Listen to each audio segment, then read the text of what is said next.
ते आपण समोर पाहणार आहोत. जसं मागच्या आपण जो धडा पाहत होतो प्रकाशाचे परावर्तन, त्यामध्ये काही प्रश्न आहेत का? कारण आपण आज त्याची रिव्हिजन घेणार आहोत धड्याची. सांगा, काय समजलं ते सांगा. नाही समजलं ते सुद्धा सांगा मला.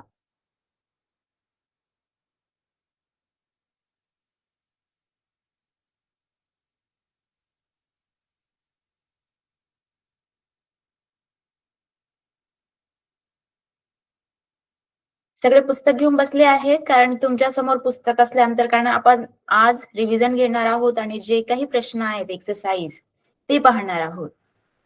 तर उजळणी जे म्हणतात ना, उजळणी पाहणार आहोत. त्यामुळे तुमच्याकडे पुस्तक असू द्या, एक बुक तरी असू द्या आणि पेन, पेन्सिल जेणेकरून जे काही महत्त्वाचं वाटतंय ते तुम्ही लिहून घ्या. ठीक आहे? तर बघा तुमच्या कुणाचकडे मला बुक दिसत नाही आहे. मला तुम्हाला बुक दाखवू द्या अगोदर, जेणेकरून तुम्ही घरी जाऊन बुक वाचणार, तर तुम्हाला लक्षात राहणार. ठीक आहे? क्लासमध्ये बसताना बुक घेऊन यायची. नेक्स्ट क्लासमध्ये तुम्हाला लक्षात राहायला पाहिजे. ठीक आहे? तर बघा, आपला हा लेसन सुरू आहे. आपला हा धडा सुरू आहे, प्रकाशाचे परावर्तन. ठीक आहे? आजचा हा क्लास म्हणजे आजचा हा जो धडा हा उजळणीसाठी आहे. तर तुम्हाला काही प्रश्न आहेत का? मला विचारा. काही प्रश्न असल्यास. परत तुम्हाला एक मोका देत आहे मला प्रश्न विचारण्याकरिता.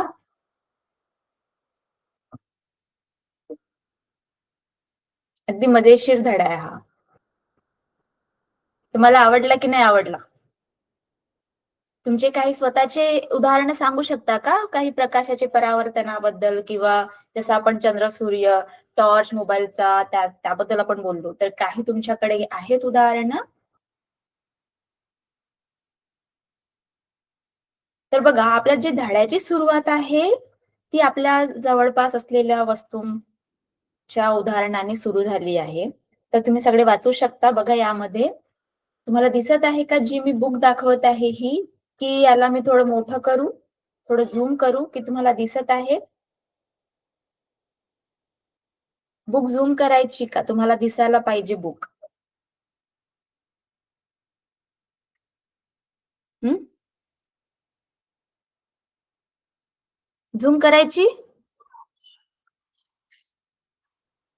मला दिसत नाही आहे तुम्ही सगळे. समोरची जी मुलगी बसली आहे तिने मला सांगा दिसत आहे की नाही दिसत आहे? दिसत आहे. Good, good. असं मला सांगा तुम्ही. म्हणजे मला समजेल की तुम्हाला दिसत आहे. बघा यामध्ये आपण जे बघत होतो, की अ, म्हणजे प्रकाशाचे परावर्तनाचे जे उदाहरणामध्ये आपण जे आजूबाजूचे आपला घडणारे जे काही घडामोडी घेतल्या आहेत, तर त्यामुळे काय अनुभव आपल्याला येत आहेत, त्याबद्दल इथे सांगितलं आहे. तर काय म्हणत आहेत, तर जे काही दिसतंय आपल्याला, आपल्या डोळ्यांना जे काही दिसत आहे, तर हे कोणत्या कारणामुळे दिसत आहे? त्याबद्दल आपल्याला इथे या धड्यामध्ये सांगितलेलं आहे. तर त्यासाठी बघा, इथे जे काही तुम्हाला उदाहरणासाठी दिलेले आहेत, तुम्हाला सगळ्यात पहिली कृती जी दिली आहे, की जे प्रकाश आपल्यापर्यंत येत आहे किंवा आपल्याला जे काही जाणवत आहे, प्रकाश, इथे उजेड आहे, इथे अंधार आहे, हे जे काही जाणीव आहे, ही कशामुळे म्हटलं आहे? तर आपल्या दिसण्याच्या दृष्टीच्या जाणीवेमुळे. तर ही दृष्टीची जाणीव कशी होत आहे? तर जे काही प्रकाश पडत आहे एखाद्या वस्तूवर, त्याचे काय होत आहे? परावर्तन होत आहे. आणि परावर्तनासाठी आपण उदाहरण काय घेतलं होतं? तर आपण चेंडूचं उदाहरण घेतलं होतं, की चेंडूला जसं आपण गुडगुडीत असलेला जो चेंडू असतं, त्याला आपण भिंतीवर फेकलं किंवा जमिनीवर फेकलं, आदळला, तर ते परत वापस जात आहे. अगदी त्यासारखंच हे जे प्रकाश आहे, याचे जे परावर्तन आहे, याचं काय मूलभूत त्याचे काय गुण आहेत, त्यावर आपण बघितलं होतं. तर ही सगळ्यात पहिली कृती काय म्हणत आहे, प्रकाशाचे परावर्तन नेमकं कसं होत आहे? त्यासाठी एक आपण काय म्हटलं की आरशावर आपण प्रकाश टाकला आणि हे परावर्तन म्हणजे जसं बॉल टाकल्यासारखं जसं वापस येत आहे.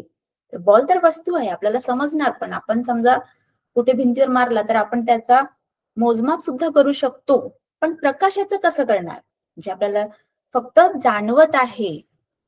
आपण त्याचं हातामध्ये स्केल घेऊन त्याचे आपण मोजमाप करू शकत नाही. म्हणून आपण काय उदाहरणासाठी घेतलं आहे त्यामध्ये?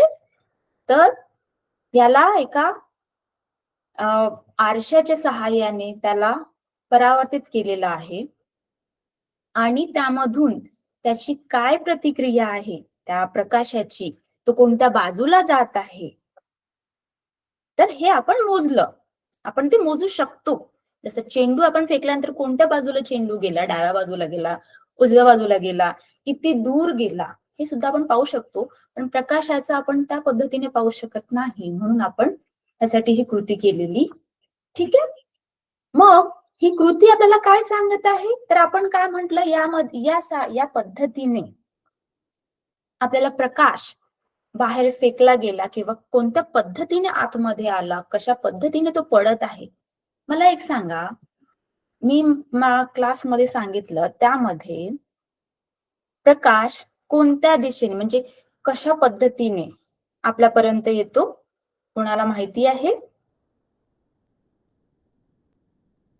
कुणी उत्तर देणार?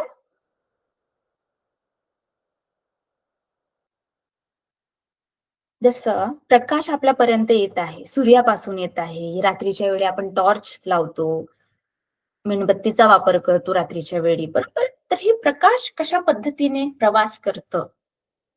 जसं आपण आवाजासाठी आपण उदाहरण घेतलं होतं, की आवाज कशा पद्धतीने येत आहे? हवेमार्फत, बरोबर? त्याला माध्यम काय म्हटलं? हवेमार्फत येत आहे आणि त्यामध्ये काय होत आहे? व्हायब्रेशन्स होत आहेत, वारंवारिता होत आहे त्यामध्ये, बरोबर? त्यासारखं एखाद्या स्त्रोतापासून सुटलेला जो प्रकाश असतो हा आपल्यापर्यंत सरळ रेषेमध्ये येत असतं. तर जे काही प्रकाश आपल्यापर्यंत येत आहे हे सरळ रेषेमध्ये येत आहे. ते वापस जाणार सुद्धा त्या रेषेने, पण त्याचे सुद्धा नियम दिलेले आहेत. आणि हे नियम मला कोणी सांगणार का एखादा नियम? चला आता तुम्ही मला सांगा एखादा नियम, कारण मी मागच्या क्लासमध्ये अगदी व्यवस्थित सांगितलेलं. सांगा. खडकी गव्हर्नमेंट आश्रम स्कूल. कोणी पण सांगा. मिळून सांगा. तिघं चौघं जण मिळून सांगा. चालेल मला. परावर्तनाचा नियम सांगा.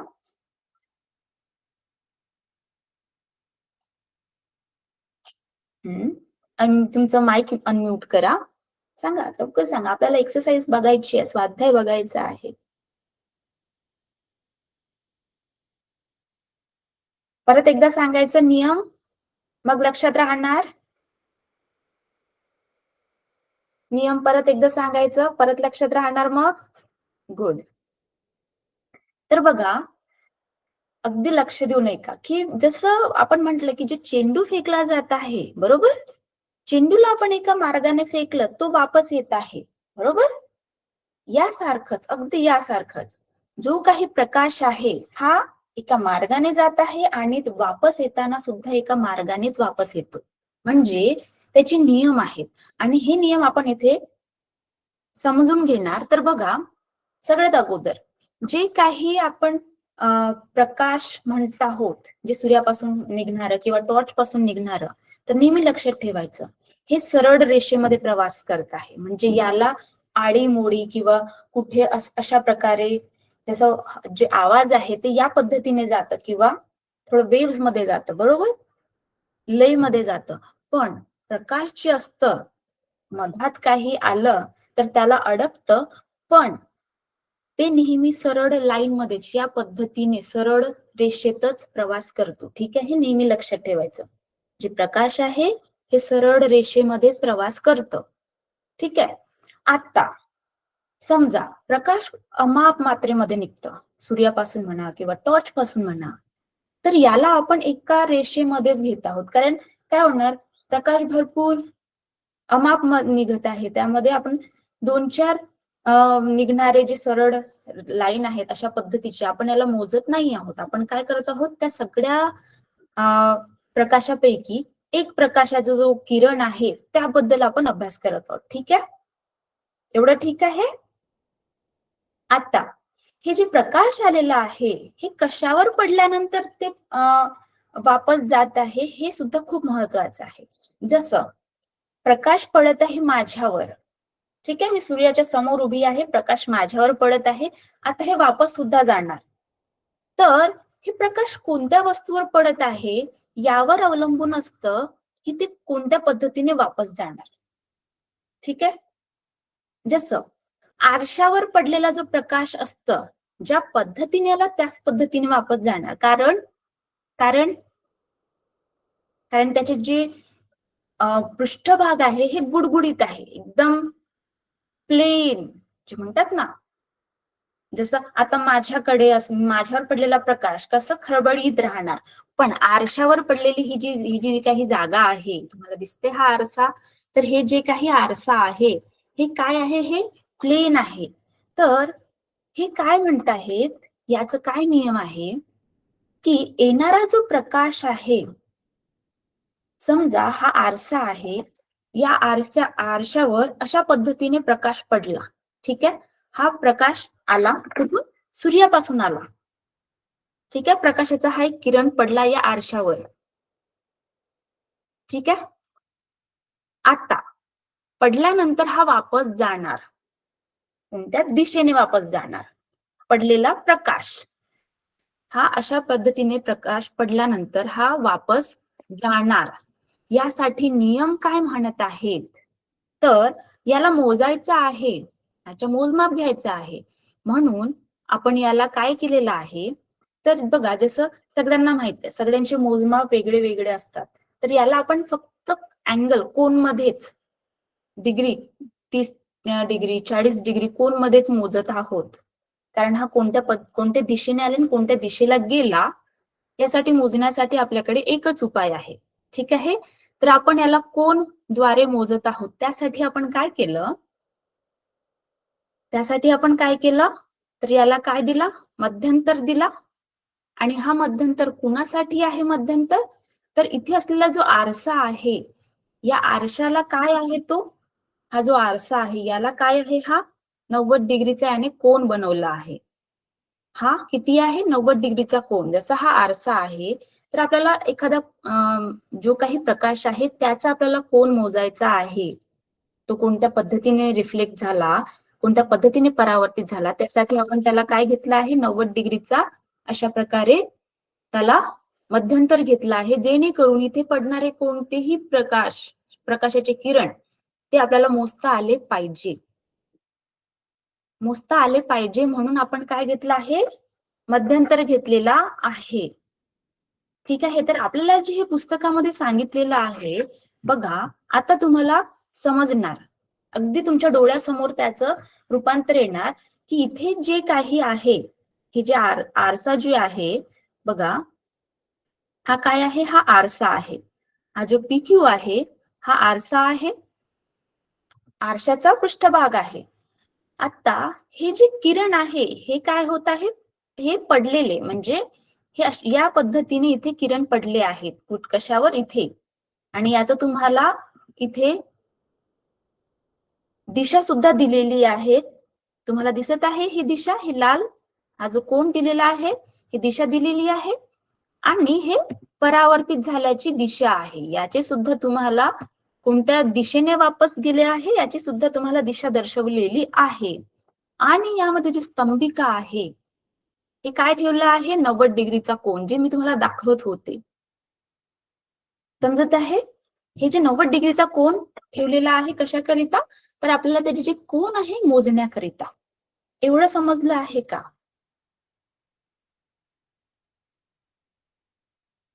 गुड,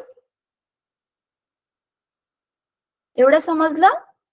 तर आता याचे नियम बघा की आलेला कोन आणि गेलेला कोन, आलेला किरण आणि गेलेला किरण यामध्ये काय म्हणत आहे, तर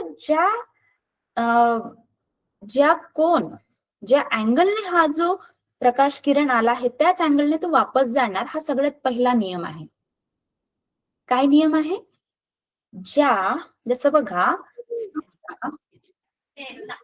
या पद्धतीने कोण पडला असेल प्रकाश किरण, तर तो याच कोनने, समजा 30 डिग्रीच्या कोनने पडला असेल, तर तो 30 डिग्रीच्याच कोनने वापस जाणार, हा सगळ्यात पहिला नियम आहे. कुणासोबत तो डिग्री बनवत आहे, कुणासोबत तो कोन बनवत आहे? स्तंभिकेसोबत. कुणासोबत कोण बनवत आहे? स्तंभिकेसोबत. तर मग स्तंभिका म्हणजे परत लक्षात येऊ द्या. तर स्तंभिका म्हणजे काय? तर बघा, हा जो काही कोन आहे आपाती, येणारा कोन आणि जाणारा कोन, हे काय करणार? एकाच पद्धतीचे कोन बनवणार. तर बघा, यामध्ये हा जो आय दिसत आहे, आय म्हणजे काय आहे? आपाती किरण. आणि आर म्हणजे काय? तर परावर्तित किरण. आय म्हणजे येणारा किरण आणि जाणारा किरण आर. तर यामध्ये काय होत आहे? पहिला नियम काय म्हणत आहे बघा, इथे प्रकाश परिवर्तनाचे नियम इथे लिहिलेला आहे. आपतन कोन व परावर्तन कोन समान मापाचे असतात. ठीक आहे. आणि हे कुणासोबत कोण निर्माण करत आहे? स्तंभिकेसोबत. समजा आपाती किरणने इथे कोन निर्माण केला 10चा, इथे कोण निर्माण केला 10चा, तर परावर्तन कोन सुद्धा कितीचा निर्माण होणार? 10चा. ठीक आहे. हा पहिला नियम आहे. म्हणजे जे काही किरण आरशावर पडत आहेत किंवा जे गुडगुडीत सरफेस जागेवर पडत आहेत, त्यामध्ये काय होत आहे? जे परावर्तन आहे प्रकाशाचे, ते काय होत आहे? अगदी सुरळीतपणे होत आहे. दुसरा नियम काय म्हणत आहे? आपाती किरण व परावर्तित किरण व स्तंभिका एकाच प्रतलात असतात. एकाच प्रतलात. तर बघा, समजा तुम्हाला पहिला नियम समजला असेल, तर यामध्ये तुम्हाला समजून घेण्यासारखी गोष्ट काय आहे? तर जे प्रतल जे प्रतल म्हटलं आहे, हे प्रतल म्हणजे काय? तर जसं हा आरसा घेतलाय ना, तर आरशाच्या इथे, हा जिथे बनत आहे, समजा एखादा सूर्यकिरण इथे पडत आहे, तर याचा प्रतल काय होणार? ही जागा होणार. पण समजा इथे वेगळ्या ठिकाणी पडत आहे सूर्यकिरण, तर याचा प्रतल इथे होणार. तर प्रतल म्हणजे काय? तर त्याची ती जागा, सूर्यकिरण किंवा जे काही किरण आहे ते पडण्याची काय आहे? जागा, नेमकी जागा, तर ते आहे प्रतल. तर आता परत एकदा वाचा. आपाती किरण, परावर्तित किरण व स्तंभिका एकाच प्रतलात असतात. बघा, इथे सुद्धा तुम्हाला एकच प्रतल दिसत आहे, बरोबर? आपाती किरण येणाऱ्याची जागा इथे आहे, परावर्तित झाला तो सुद्धा इथूनच सुरू झाला, आणि स्तंभिका सुद्धा इथूनच सुरू झाली, या किरणाची. ठीक आहे. म्हणून इथे काय म्हटलं आहे की एकाच प्रतलात असतात. ठीक आहे. हे फक्त एका किरणाकरिता, अन्यथा दुसऱ्या किरणाकरिता दुसरं प्रतल राहू शकतं. ठीक आहे. परत आणि तिसरा सगळ्यात सोपा नियम म्हणजे काय आहे? तर आपाती किरण व परावर्तित किरण स्तंभिकेच्या विरुद्ध बाजूस असतात. नक्की अगदी सोपा आहे. येणारा आणि जाणारा मार्ग वेगळा वेगळा असणार, तर स्तंभिकेच्या वेगळ्या वेगळ्या दिशेने असतात. काय? येणारा आणि जाणारा त्याचा मार्ग. समजा आपण म्हटलं की दोघांचे कोन समान असतात, दोघांचे कोन समान असतात, तर समजा येणाऱ्याने 20चा कोन बनवला असेल, तर त्याला सगळ्यात पहिल्या नियमानुसार काय? जाताना सुद्धा त्याला 20चाच कोन बनवावा लागेल. ठीक आहे. हे आहेत 3 नियम. तर सुरुवातीचे 2 नियम अगदी महत्वाचे. तिसरा नियम तुम्हाला लक्षात राहीलच. आता सांगा, तुम्हाला नियम लक्षात आले का?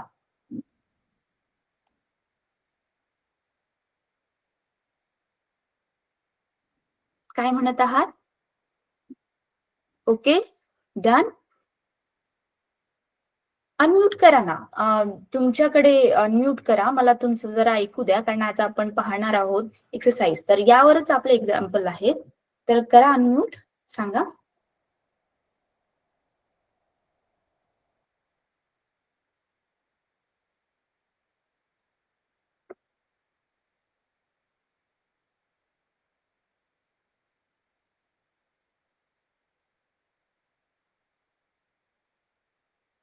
तर बघा, आपण हे जे नियम बघितले, हे जे आज आपण नियम बघितले, तर यावरूनच आपल्याला आतापर्यंत आपण जे काही बघितलं, हे आपण एका गुडगुडीत प्रतलाकरिता, जसं आपण आरसा नियम हे घेतला, वस्तू एक्झाम्पल मध्ये आरसा घेतला. आरसा, त्याचा जो समतल भाग आहे, पृष्ठभाग आहे, हे अगदी गुडगुडीत आहे, बरोबर. त्यामुळे त्याचे जे परावर्तन आहे या पद्धतीने आपल्याला दिसत आहे. सपाट पृष्ठभाग, तर यावर जे परावर्तन होणार, हे काय होणार, नियमित होणार. तर यासाठी म्हणून आपल्याला बघा, दोन प्रकार दिलेले आहेत. सगळ्यात महत्वाचे, प्रकाश परावर्तनाचे प्रकार काय आहेत, तर दोन प्रकार लक्षात ठेवायचे. एक पहिला काय आहे, नियमित परावर्तन, आणि दुसरा काय आहे, अनियमित परावर्तन. ठीक आहे. तर बघा, नियमित परावर्तन आणि अनियमित परावर्तन, तुम्हाला जे मी उदाहरणामध्ये जे सांगितलं, जे नियमित परावर्तनाबद्दल आपण बोलत आहोत, तर आता आपल्या आजूबाजूला फक्त आरसाच असतं असं नाही आहे, अजून बऱ्याच वस्तू आहेत, बरोबर. तर त्यावर पडलेला जो प्रकाश आहे, हा अनियमित कसा, आपण याला कसं अनियमित मानत आहोत, तर बघा, आपण जसं हा आरसा आहे, तर हा अगदी याचा सपाट आहे, ठीक आहे. पण हा एक दगड आहे, जी दुसरी वस्तू आहे ही दगड आहे, ठीक आहे. आता बघा, दगडावर पडलेला जो प्रकाश आहे, हा काय आहे, इथे पडला, हा या बाजूने पडला, हा या बाजूने सुद्धा पडला, या बाजूने सुद्धा पडला. तर यामध्ये जे पृष्ठभाग आहे, हे काय आहे, खडबडीत आहे. अशा जे खडबडीत पृष्ठभागावर जे होणारा प्रकाशाचे जे परावर्तन आहे, हे काय होत आहे, अनियमित होत आहे. तर जसं आपण म्हटलं की जे आरशावर होणारे जे प्रकाशाचे परावर्तन आहे, सगळ्यात अगोदर आपण आरशाचं उदाहरण घेऊया. जसा हा आरसा आहे बघा, याचे जे पृष्ठभाग आहे, याचे जे पृष्ठभाग आहे, हे काय आहे, अगदी चिकन आहे, मऊ आहे, गुडगुडीत आहे. तर यावर इथे पडलेला प्रकाश किंवा इथे पडलेला कुठेही पडलेला प्रकाशाचे जे परावर्तन आहे, हे काय होणार, एकाच दिशेने होणार, एका पद्धतीने सुरळीत. पण जसं आरशाच्या बाजूला मागची बाजू घेऊया, आता दुसरी बाजू नको, दगड नको, काही नको, आरशाची दुसरीच बाजू घेऊया आपण, ठीक आहे. आरशामध्ये आपल्याला आपला चेहरा दिसत आहे, पण यामध्ये आपला चेहरा दिसत नाही आहे, का बरं.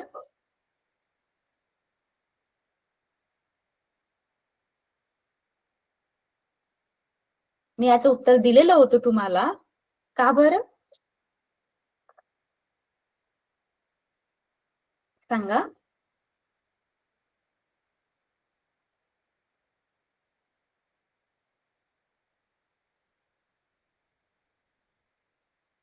सांगा, का बरं दिसत नाही आहे. मी याचं तुम्हाला उत्तर दिलेलं होतं की आरशामध्ये आपण स्वतःला का पाहू शकतो. आरसा तर काच आहे ना, पण बाकीच्या काच मधून आपण आपला चेहरा पाहू शकत नाही, पण इथून पाहू शकतो, का बरं.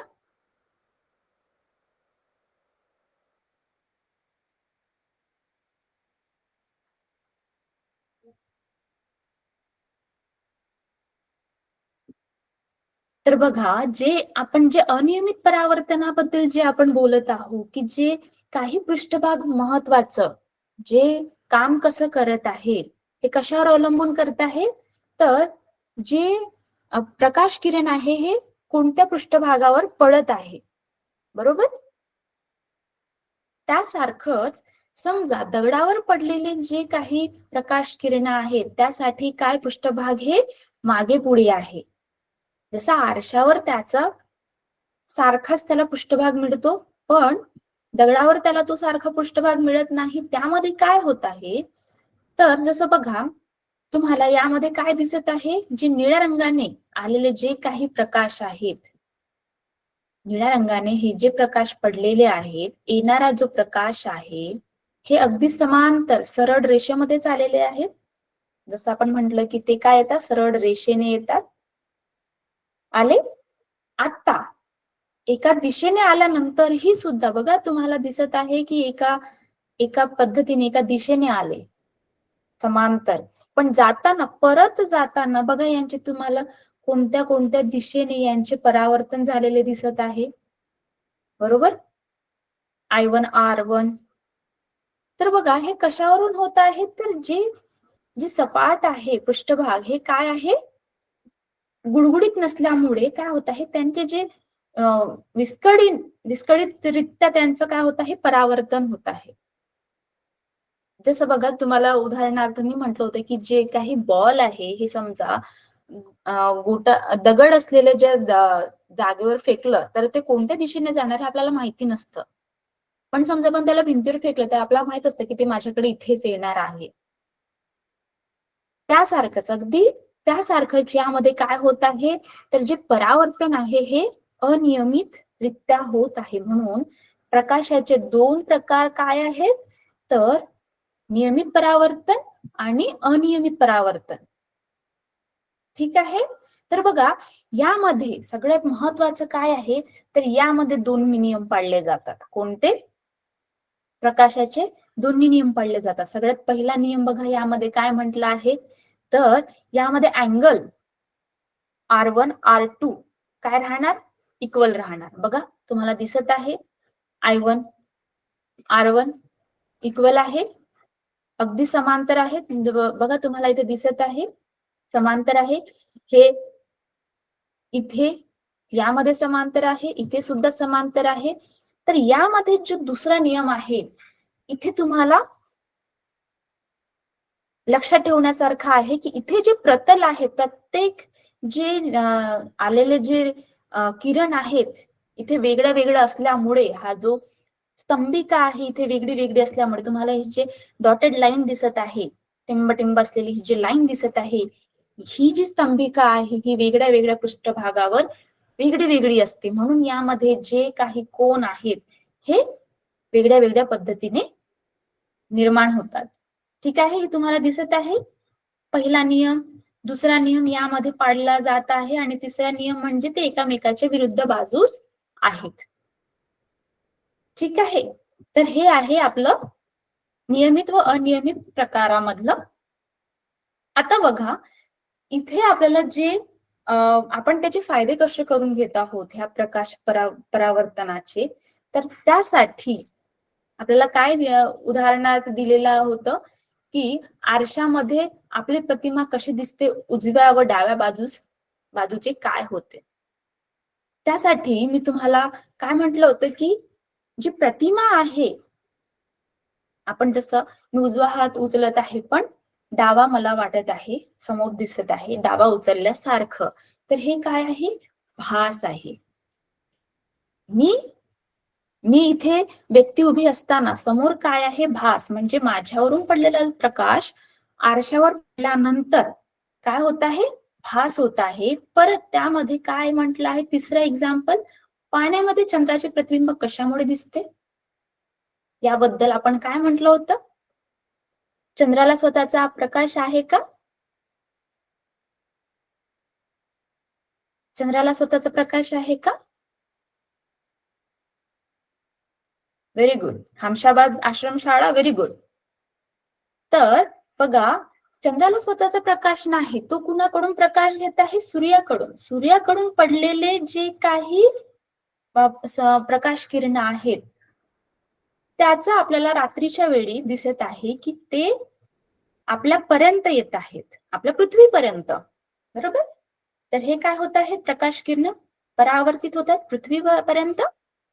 आणि जो काही पाणी आहे किंवा तलावामध्ये जे चंद्राची प्रतिमा दिसत आहे, ती पडलेली प्रतिमा, ती असलेली प्रतिमा आपल्या डोळ्यांना दिसत आहे. याचा अर्थ बघा किती वेळा यामध्ये परावर्तन झालेलं आहे. सूर्यापासून चंद्रापर्यंत, चंद्रापासून पृथ्वीच्या पाण्यापर्यंत आणि त्या पाण्यावर पडलेला जे काही प्रकाश आहे ते आपल्या डोळ्यापर्यंत. बरोबर? तर यामध्ये काय म्हणत आहे, परावर्तनाचे परावर्तन, परावर्तित प्रकाशाचे परावर्तन, यासाठी म्हणून आपण उदाहरणार्थ आपण काय घेतलं होतं? कॅलिडोस्कोप घेतलं होतं. तर हे जे कॅलिडोस्कोप आहे हे सुद्धा काय करत आहे? जे काही प्रकाशाचे परावर्तन झालेले परावर्तन आहे त्याचं चित्र निर्माण करत आहे आणि त्याचा आपण वापर करतो उद्योगामध्ये, चित्र बनवण्यामध्ये. तर कॅलिडोस्कोप कशा पद्धतीने बनवला गेला होता? तुम्हाला मी व्हिडिओ दाखवला की कॅलिडोस्कोप त्रिकोण अशा पद्धतीने असतं आणि त्यामध्ये कलरफुल काय ठेवले असतात? काचाचे तुकडे, आणि त्याला हलवल्यानंतर दुसऱ्या बाजूने काय लावलेलं असतं? एक छिद्र लावलेलं असतं, बरोबर? तर ते काय होत आहे? मग आपल्याला चित्र दिसत आहे. तर हे आहे कॅलिडोस्कोप, ठीक आहे. आणि त्यासारखंच कॅलिडोस्कोप मध्ये तर बऱ्याच वेळा जे प्रकाशाचे परावर्तन होण्याचं उदाहरण आहे. पण आपण परिदर्शी मध्ये उदाहरण घेतलं होतं, यामध्ये फक्त 2दा प्रकाशाचे परावर्तन होत आहे.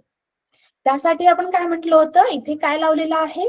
इथे एक आरसा लावलेला आहे आणि इथे एक आरसा लावलेला आहे. आणि याचा आपण उपयोग कशामध्ये करून घेतो? आपण एखादा युद्ध सेनेमध्ये वगैरे याचा आपण वापर करून घेतो. आणि त्यासारखंच आपल्याला आपल्या पुस्तकामध्ये जी दिलेली आहे पनडुब्बी, पाणबुडीवर, तुम्हाला इथे दिसत आहे ही जी पाणबुडी आहे, यामध्ये तुम्हाला दिसत असेल की इथे हे जे तुम्हाला छिद्र दिसत आहे, छेद दिसत आहे, आपण इथे खाली राहून सुद्धा आपण बाहेरच्या व्यक्तीचा आपण नजारा पाहू शकतो खाली असताना. कशा पद्धतीने? तर जे काही प्रकाशाचे परावर्तन इथे वर होत आहे, याचे परावर्तन कुठे? खाली दिसत आहे. ज्या पद्धतीने चंद्राचे चित्र आपल्या पृथ्वीवर पाण्यावर दिसत आहे आणि त्याची जाणीव आपल्या डोळ्यांना होत आहे, अगदी त्यासारखंच काय होत आहे इथे? आपण दूर असलेल्या वस्तूचा, एखाद्या व्यक्तीचा आपण आढावा इथे बसून आपण घेऊ शकतो.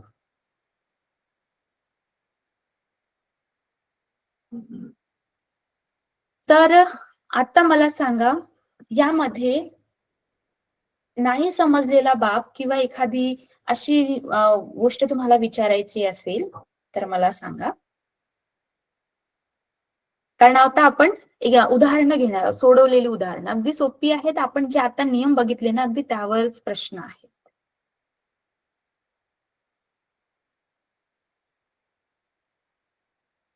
काही प्रश्न आहे किंवा जे नाही समजलं असं काही विचारा.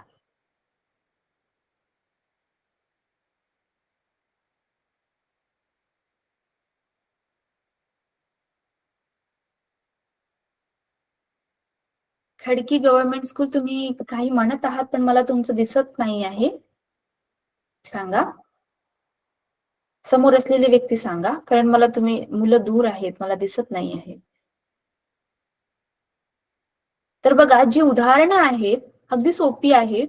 आपण एकदा उदाहरणं समजून घेण्याचा प्रयत्न करूया. तर सगळ्यात अगोदर पहिलं उदाहरण काय म्हणत आहे? तर बघा, जर परावर्तित किरण स्तंभिकेशी हा 60 डिग्री आहे, इथे तुम्हाला 60 डिग्री दिसत आहे.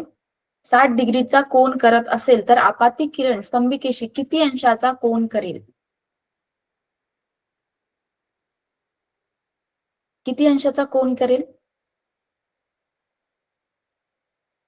आताच आपण जे नियम बघितले त्यानुसार इथे तुम्हाला गिवन दिलेला आहे. म्हणजे हे सोडवलेलेच प्रश्न आहेत आपल्या पुस्तकामध्ये, म्हणून मी सरळ इथे मांडलेला आहे, अन्यथा मी त्याला खाली घेतलं असतं. तर बघा, परावर्तित किरण आता सांगितल्याप्रमाणे मी जसं म्हटलं की परावर्तित किरण जसं स्तंभिका, तर यामध्ये काय म्हणत आहे की एक किरण आलेला आहे आणि ते वापस सुद्धा गेलेलं आहे, ठीक आहे. आणि यामध्ये स्तंभिका ही आहे. तर सगळ्यांना माहित आहे स्तंभिका किती डिग्रीचा कोन करत आहे? 90चा, ठीक आहे. तर हे कुणासोबत? आरशासोबत. तर आता येणारा किरण चा त्यांनी कोण सांगितलेला नाही आहे, पण काय म्हटलं आहे, परावर्तित किरण किती, परावर्तित कोण किती म्हटलं आहे, 60 डिग्री, बरोबर. पण पहिला नियम काय म्हणत आहे की आपतन कोण व परावर्तन कोण काय राहणार, अगदी सेम राहणार. हा आहे पहिला नियम, जसा आज आपण आता पाहिलं त्यासारखंच. आणि आपल्याला दिलेलं काय आहे, R = 60 डिग्री. सो काय आहे, कितीचा कोण करेल, 60चाच कोण करेल. ठीक आहे. दुसरं उदाहरण काय आहे, आपाती किरण व परावर्तित किरण यामधील कोण 90 डिग्री असेल, तर आपतन कोण व परावर्तित कोण यांचे माप काढा.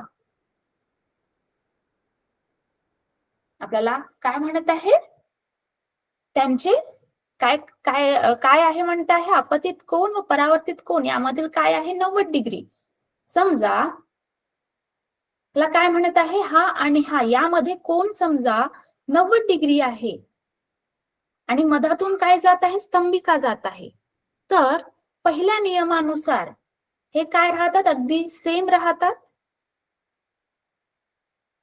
परावर्तित नियमाचा पहिला परावर्तनाचा नियम जो पहिला आहे त्यानुसार काय म्हणत आहे की I and R आपतन कोण व परावर्तित कोण काय राहणार, सेम राहणार. म्हणून इथे काय म्हटलं आहे, तर याला इथे सॉल्व्ह केलेलं आहे.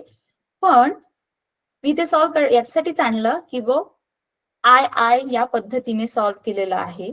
2I आणि हे काय या बाजूला काय होत आहे, डिवाइड म्हणून जाणार आणि हे काय होणार, 45 डिग्री. So R = 45. पण कॉमन सेन्स आपण पण यूज केला सिम्पली, तर फक्त काय होणार, याला ज्या पद्धतीने इथे काय मधात आहे 90 डिग्री, सो सेम दोन्ही बाजूस राहणार. आणि 90ला सेम करायचं असेल तर काय होणार, त्याला डिवाइड करावं लागेल. ठीक आहे. हे आपल्या पुस्तकामधले उदाहरण आहेत, सगळ्यांनी लक्ष घ्या. सगळ्यांनी, मी परत एकदा तुम्हाला बुक दाखवते. पुस्तकामधील उदाहरणं आहेत, अगदी सोपी उदाहरणं आहेत. तर आपण हा उदाहरण बघत होतो. ठीक आहे. तर याला डिवाइड केलेला आहे. तर हे डिवाइड कशा पद्धतीने आलेलं आहे, तर I, हे जे I आहे त्याला 2I 2I आणि हे समजा I या बाजूला आणलं, काय हे 2 या बाजूला आणलं तर याला डिवाइड केल्यानंतर काय येणार, 45, बरोबर. आपतन व कोण व हे 45 डिग्री असणार. अगदी त्यासारखंच हे काय आहे, सपाट आरसा व आपत्ती किरण हा मजेशीर आहे. सपाट आरसा व आपत्ती किरण यामधील कोण काय आहे, 35 डिग्री. तर परावर्तन कोण व आपतन कोण काढा. यामध्ये आता तुम्हाला काय दिलेलं आहे, सपाट आरसा. आता तुम्हाला काय दिलेलं आहे, सपाट आरसा व आपाती किरण यामधील कोण. आता तुम्हाला जे काही दिलं, आतापर्यंत जे तुम्हाला दिलेलं होतं, तर काय दिलं होतं, स्तंभिकेशी. पण इथे काय म्हटलं आहे, कशासोबत आलेलं आहे इथे, सपाट आरसा व आपाती किरण. तर यामध्ये बघा, जसं हा आरसा आहे तर स्तंभिकेशी आपल्याला कोण काढावा लागत होता, पण इथे आपल्याला कशासोबत कोण दिलेला आहे, सपाट आरसा व आलेला कोण या पद्धतीने आलेला या किरणाबद्दल. ठीक आहे. तर इथे काय म्हटलं आहे, 35 डिग्री. हे काय आहे, 35 डिग्री आहे. अगदी यासारखंच मला सांगा, समजा हे याच्यासोबत 35 डिग्रीचा कोण करत असेल, तुम्हाला समजत आहे ना. जसं बघा, हा कोण इथे पडलेला आहे, तर इथे जो कोण आहे हा या आरशासोबत 35 डिग्रीचा बनवत आहे. तर हा जो स्तंभिका असते ही कितीची असते, आरशासोबत 90 डिग्रीची असते, बरोबर. समजा आरशासोबत ही 90 डिग्रीची असते आणि इथे असलेला हा जो कोण आहे हा 35चा आहे, तर बाकी राहिलेली जागा कोणती आहे, ही आहे. तर 90 - 35 जो काही उत्तर येणार तो काय राहणार, याचा हा कोन राहणार. बरोबर. समजा एक कोन मिळाला, याचा अर्थ दुसरा कोन सुद्धा आपल्याला लक्षात येणार, कारण पहिल्या नियमानुसार येणारा आणि जाणारा जो किरण आहे हा सारखा असतो. परत एकदा सांगायचं तर बघा, येणारा कोन कुणासोबत दिलेला आहे कोन, तर आरशाच्या या पृष्ठभागासोबत. आणि स्तंभिका किती असते, नेहमी 90 डिग्रीची असते. तर समजा इथे हा जो बनलेला, आरशासोबत बनलेला इथे हा जो कोन आहे हा 35 डिग्री दिलेला आहे आणि हा 90 डिग्री आहे इथे स्तंभिका. तर 90 मायनस 35 जो काही उत्तर येईल तो काय राहणार, त्याचा आय राहणार. बरोबर. तर इथे जो तिसरा उदाहरण दिलेला आहे हा आपल्याला या पद्धतीने सोडवायचा आहे. ठीक आहे. तिसरं उदाहरण काय म्हणत आहे, तर हा जो PQ आणि AO हा जो दिलेला आहे हा कशाबद्दल दिलेला आहे, जो ही जी एक प्रतिमा आहे आपल्या पुस्तकामध्ये, ही जी तुम्हाला प्रतिमा दिलेली आहे या पद्धतीने ही प्रतिमा आहे. ठीक आहे. तर इथे काय म्हटलं आहे, PON जी प्रतिमा आहे, थांबा तुम्हाला मी सांगते काढून. तर बघा, PQ हा काय आहे, आरसा आहे. ठीक आहे. हा आरशाचं काय आहे, हे पृष्ठभाग आहे. यावर आपाती किरण काय काढा म्हणताय, AO. हा आहे O पॉइंट. ठीक आहे. हे आहे आपाती किरण, या दिशेने आलेलं आहे. ठीक आहे. ठीक आहे. आता यावर स्तंभिका काढा म्हणत आहे. काय म्हणत आहे, ON स्तंभिका काढली. आणि स्तंभिका किती असते, नेहमी 90 डिग्रीची असते. ठीक आहे.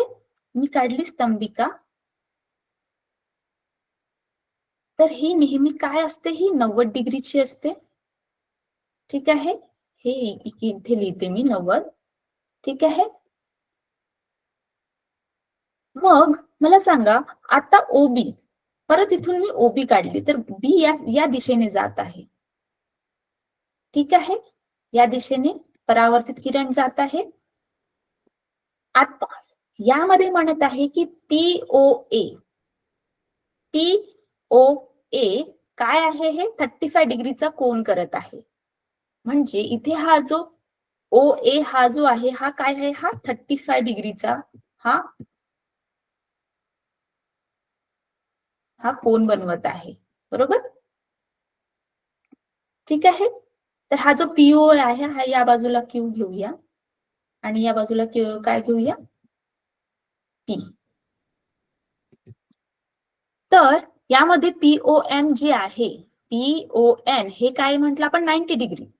तर यासारखंच यामध्ये जी म्हणत आहे की POA आणि AON हे काय दिसत आहे, 90 डिग्री दिसत आहे. काय होतं, हे 90 डिग्री होतं. बरोबर.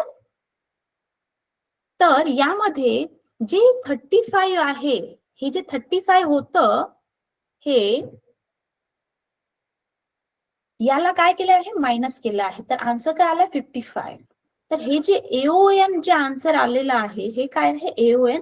आणि नियमानुसार काय होत आहे, आय समजा 55 आलं असेल तर आर सुद्धा काय राहणार, 55 राहणार. हे या प्रश्नाचं म्हणणं आहे. तर हे सुद्धा आपल्याला पुस्तकामध्ये दिलेलं आहे.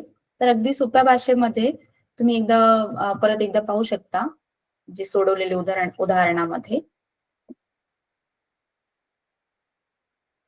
तर बघा, हे जे AON काय दिलेलं आहे, 90 मायनस 35 डिग्री केलेला आहे. आणि जो चौथा जो प्रश्न विचारलेला आहे, बघा तुम्हाला इथे दिसत आहे, काय म्हणत आहे, 40 डिग्री आपतन कोन असलेला प्रकाश किरण आरशापासून परावर्तित होत असताना आरशाशी किती अंशाचा कोन करेल. आरशाशी म्हणजे यामध्ये काय म्हटलं आहे, आपतन कोन. म्हणजे इथे आकृती सुद्धा तुम्हाला तीच वापरायला दिलेली आहे जी आपण वर वापरत होतो. तर मला वाटते तुम्हाला ती आकृती दाखवायला पाहिजे, जेणेकरून तुम्हाला समजेल. एक मिनिट. तर बघा, यामध्ये काय म्हणत आहे, 40 डिग्रीचा आपतन कोन आहे. ठीक आहे. असलेला प्रकाश किरण आरशापासून परावर्तित होत असताना आरशाशी किती अंशाचा कोन करेल? आपतन कोन काय म्हटलं आहे? 40 डिग्रीचा, म्हणजे आय काय दिलेला आहे? 40 डिग्री दिलेला आहे. आता कुणासोबत हा कोण विचारत आहे? आरशासोबत. परत एकदा इथे स्तंभिके सोबत म्हणत नाही आहे, इथे काय म्हणत आहे? आरशासोबत म्हणत आहे. ठीक आहे. तर इथे कोणता कोण विचारत आहे? हा इथे असलेला PON हा कोण विचारत आहे. ठीक आहे. दिलेलं काय आहे? 90 डिग्री कोणासोबत करत आहे? QON. इथे 90 डिग्रीचा कोण बनवत आहे. ठीक आहे. आणि नियम सुद्धा आपल्याला इथे दिलेला आहे. काय आहे? आय आणि आर हे काय राहणार? इक्वल राहणार. ठीक आहे. तर यामध्ये बघा NOB equals to R 40 degree. NOB समजा 40 डिग्री आहे, 40 डिग्री आहे. तर NOQ हे काय राहणार? NOB plus BOQ. BOQ तुम्ही कोणत्याही पद्धतीने वाचू शकता. तर हे काय राहणार? आर आणि हा जो इथे मध्ये असलेली जी गॅप आहे हे काय राहणार? प्लस राहणार. म्हणून इथे काय दिलेलं आहे? दिलेली व्हॅल्यू 40 आणि इथे दिलेली व्हॅल्यू आपण पहिले दिलेल्या व्हॅल्यूज मांडलेल्या आहेत आणि त्यामधून मायनस केलेला आहे. यामध्ये सुद्धा काय आहे? परावर्तित किरण आरशाशी 50 डिग्रीचा कोन करेल. तर हे जे सोडवलेली उदाहरणं आहेत, अगदी सोपी आहेत. फक्त एकदा तुम्हाला ते काय म्हणणं आहे हे समजलं पाहिजे, तर त्यानुसार तुम्हाला ते लक्षात येणार. तर बघा यामध्ये काय म्हटलं आहे? रिकाम्या जागा. सपाट आरशावर आपात बिंदू लंब असलेल्या रेषेला काय म्हणतात?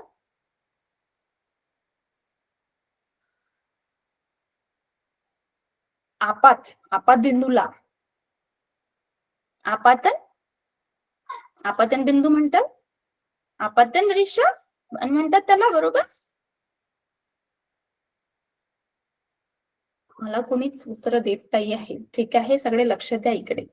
सपाट आरशावर आपात बिंदूला लंब असलेल्या रेषेला, म्हणजे इथे जे तुम्हाला दाखवलेलं आहे या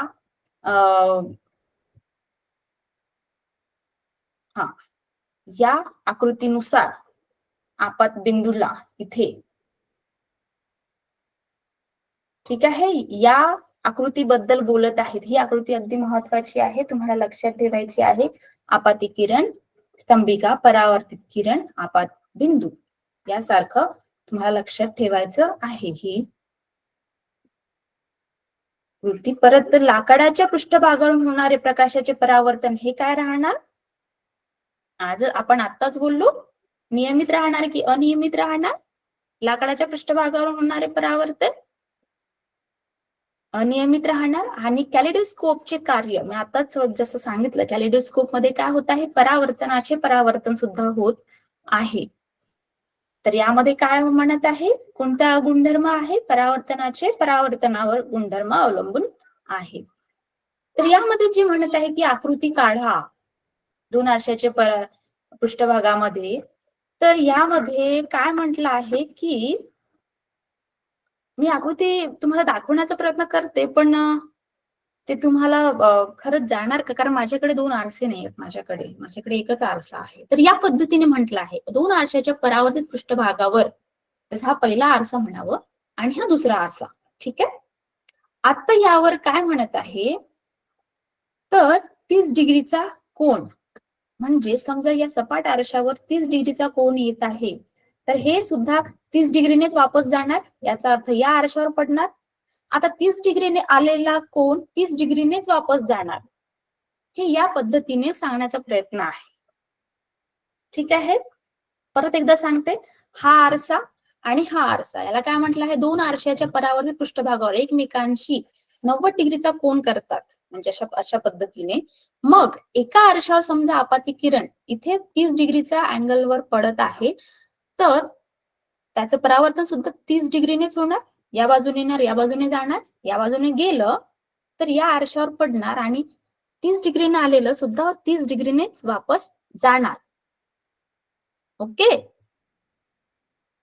तिसरा प्रश्न आहे, आपण अंधारा खोलीत वस्तू स्पष्टपणे पाहू शकत नाही. या वाक्याचे स्पष्टीकरण कसे कराल? कसे करणार? आपण अंधारा खोलीत वस्तू स्पष्टपणे पाहू शकत नाही. या वाक्याचे स्पष्टीकरण कसे करणार? कुणी उत्तर देणार? साध्या सोप्या भाषेमध्येच सांगितलं तरी चालेल. मला उत्तरं हवी आहेत आता. रात्रीच्या वेळी आपल्याला दिसत नाही वस्तू. तर आपण याचे स्पष्टीकरण कसे देणार? सांगा.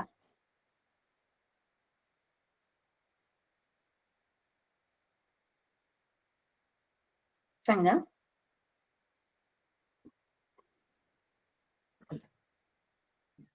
लाईटने गुड. लाईट नाही आहे म्हणून आपण त्यांना पाहू शकत नाही. ठीक आहे? हा पहिला कारण झाला. कारण लाईट नाही आहे. अंधाऱ्या वस्तूत असताना लाईट नसल्यामुळे आपल्याला ते दिसू शकत नाही. पण समजा आपण त्याला टॉर्च देऊन आपण काही प्रमाणामध्ये एका ठिकाणी टॉर्च दिलं तर त्यावर ते पडलेलं प्रकाश आपल्यापर्यंत येणार. तर यामध्ये जे प्रश्न म्हणत आहे की आपण अंधारा खोलीत वस्तू स्पष्टपणे पाहू शकत नाही, या वाक्याचे स्पष्टीकरण कसे कराल? तर हे लिहिताना कसं म्हणणार आपण? तर आपल्याकडे प्रकाशाचे स्रोत नाही आहे, जेणेकरून हे एखाद्या वस्तूवर पडणार आणि परावर्तित होऊन आपल्या डोळ्यांपर्यंत येणार, म्हणून आपण अंधारा खोलीत वस्तू पाहू शकत नाही. ठीक आहे? हे याचं स्पष्टीकरण राहणार. कारण समजा दिवसही आहे आणि दिवसाच्या वेळी आपल्याकडे डोळे नसले तर आपण दिवसामध्ये सुद्धा आपल्याला वस्तू दिसणार नाही. त्यासारखंच अंधारा खोलीमध्ये सुद्धा समजा प्रकाश असला तरी सुद्धा आपल्याला ते समजणार नाही. अगदी यासारखंच म्हणजे बघा, जसं अंधारा खोलीमध्ये आपल्याला कुठे खडबड झाली किंवा मांजरीने एखादी वस्तू पाडली तर आपल्याला आवाज ऐकायला येतं. पण मात्र आपल्याला बिना प्रकाशाशिवाय एखादी वस्तू दिसू शकत नाही, हे त्याचं स्पष्टीकरण आहे. दुसरा प्रश्न म्हणजे नियमित व अनियमित परावर्तनामध्ये फरक लिहा. नियमित परावर्तन आणि अनियमित परावर्तन आपण जे उदाहरण बघितलं, ज्यामध्ये आपण नियमित परावर्तनाबद्दल बोलत होतो, जे आरशावर होत आहे. मग अनियमित परावर्तनामध्ये काय होत आहे? अगदी त्याच्या विरुद्ध होत आहे. नियमित परावर्तनामध्ये काय होत आहे? जागा गुडगुडीत असते, बरोबर? अनियमित परावर्तनामध्ये जागा काय असते? खडबडीत असते. म्हणजे जे पृष्ठभाग असतं ते खडबडीत असतं. त्यासारखंच जे परावर्तन आहे, प्रकाशाचे जे परावर्तन आहे, हे विखुरल्या जातं. कशामध्ये? अनियमित परावर्तनामध्ये. हे नियमित परावर्तनामध्ये होत नाही. आरशावर पडलेले जे काही किरण असतात, जसं बघा तुम्हाला या आकृतीमध्ये याचं उत्तर आहे. जसं इथे हे जे नियमित परावर्तनामध्ये काय होत आहे की हे जे किरण आहेत हे पद्धतीने एका पद्धतीने वापस जात आहेत. पण अनियमित परावर्तनामध्ये काय होत आहे? वेगवेगळ्या दिशेने विखुरल्या जात आहेत. ठीक आहे? अगदी यामध्ये हे जे रिफ्लेक्शन, हे जे परावर्तन म्हटलं आहे, हे कशावर अवलंबून आहे? पृष्ठभागेवर. फक्त यामध्ये नियमित व अनियमित परावर्तनामध्ये काय महत्वाचं आहे? तर पृष्ठभाग. अन्यथा प्रकाश सगळीकडे चारही दिशेने सारख्यारित्या पडत आहे. फरक काय? तर फक्त पृष्ठभागाचा. ठीक आहे? तर खालील संज्ञा दर्शवणारी आकृती काढा व संज्ञा स्पष्ट करा. तर ही जी आपाती किरण आहे, जिथून आपल्याला वर जे दिसलं आहे, अगदी तेच आहे. ती संज्ञा त्याच आहे. परत हा महत्वाचा आहे, मजेशीर आहे. खालील प्रसंग अभ्यासा. स्वरा व यश पाण्याने भरलेल्या मोठ्या भांड्यात पाहत होते. संत पाण्यात त्याची प्रतिमा असताना स्पष्ट दिसत होती. तेवढ्यात यशने पाण्यात दगड टाकला, त्यामुळे त्यांची प्रतिमा विस्कळीत झाली. स्वराला प्रतिमा विस्कळीत होण्याचे कारण समजेना. खालील प्रश्नाच्या उत्तरातून प्रसंगामध्ये स्वराला प्रतिमा विस्कळीत होण्याचे कारण समजावून सांगा. तर यासाठी तुम्ही तुमच्या मित्रमैत्रिणींमध्ये तुम्ही सुद्धा विचार करू शकता कशा पद्धतीने हे विस्कळीत झालाय. तर सगळ्यात पहिला प्रश्न काय विचारत आहे? तर प्रकाश परावर्तन व प्रतिमा विस्कळीत होणे यांचा काही संबंध आहे का? आहे काही संबंध?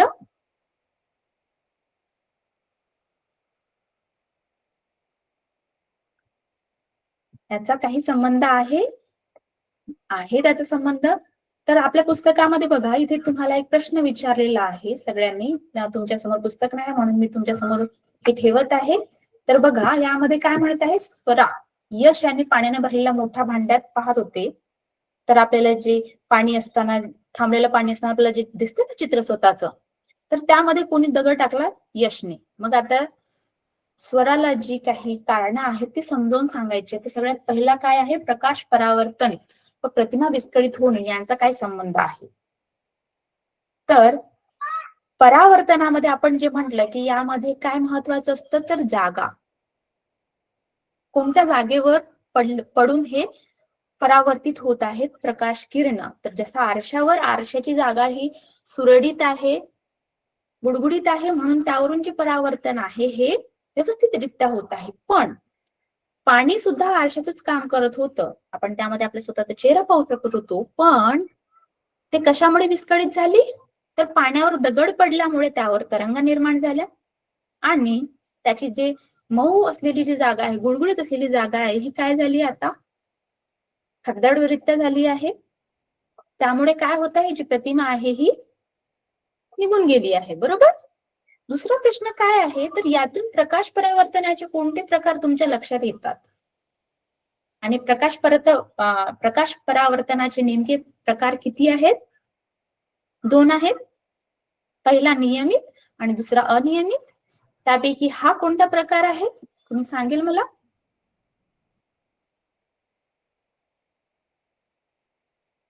हा जो प्रसंग आहे यामध्ये कोणता प्रकार दिसून येत आहे?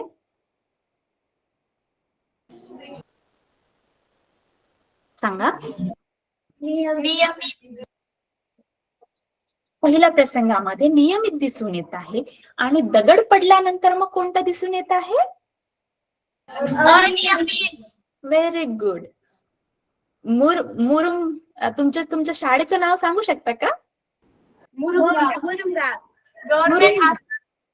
Very good, very good.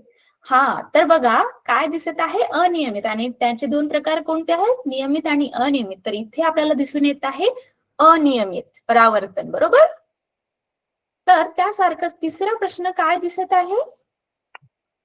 तिसरा प्रश्न तुमच्या समोर आहे बघा. प्रकाश परावर्तनाच्या प्रकारामध्ये परावर्तनाचे नियम पाळले जातात का? पाळले जातात. ठीक आहे. प्रकाश परावर्तनाच्या प्रकारामध्ये परावर्तनाचे नियम पाळले जातात आणि इथे सुद्धा पाळले गेलेले आहेत. ठीक आहे. तर तुम्हाला आज वेळ झालेला आहे, तर आज या क्लासमध्ये काय नाही समजलं ते मला तुम्ही नक्की विचारा. ठीक आहे. चला, तर आज इथे क्लास संपलेला आहे. चला, बाय.